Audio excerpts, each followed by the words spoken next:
Le mot croisé sur Moodle vous permet d'avoir des mots croisés qui se refont et se refont à toutes les fois qu'on fait une demande.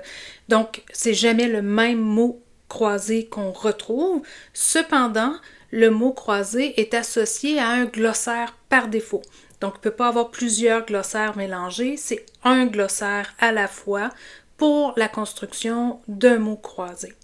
Donc, vous voyez ici, j'ai un mot croisé sur mon glossaire ressources et je vois ici horizontal et je vois aussi vertical pour me donner les indications pour que je puisse aller écrire mes mots.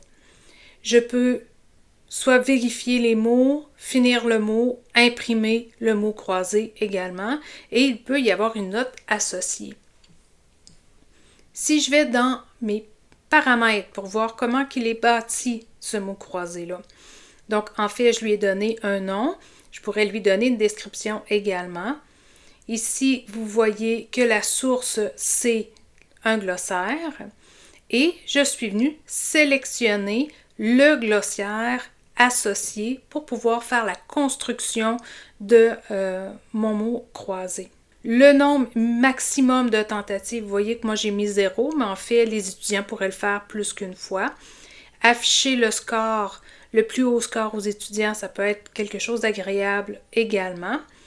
Pour la note, donc encore là, on peut l'associer au carnet de notes ou avoir une note pour passer. Donc, ça peut devenir aussi un critère pour pouvoir, critère d'achèvement pour pouvoir avoir un accès à quelque chose d'autre. Les options de la grille, c'est ça ici qui est vraiment super important dans les mots entrecroisés. Donc, en fait, il faut lui donner un maximum pour les colonnes. Moi, ce que je vous suggère, c'est de mettre toujours 2, 3 ou 5 cases supplémentaires de votre mot le plus long dans votre glossaire. Donc, si votre mot le plus long dans votre glossaire est 15 lettres, ben, je vous propose, moi, d'en mettre 20, par exemple, pour le maximum de colonnes. Comme ça, il va pouvoir en rentrer plus.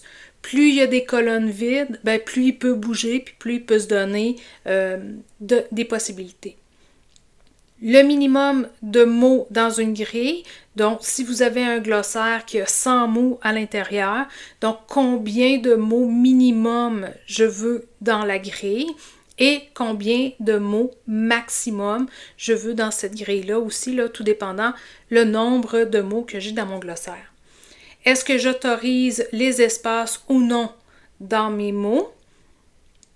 Puis la mise en page, est-ce que la définition est sous la grille, à droite de la grille?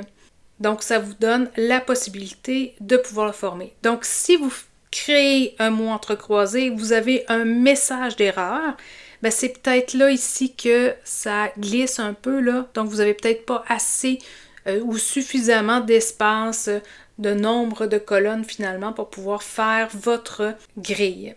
Vous avez par la suite les options en-tête et pied de page, donc vous pouvez créer un en-tête et un pied de page directement dans votre mot entrecroisé.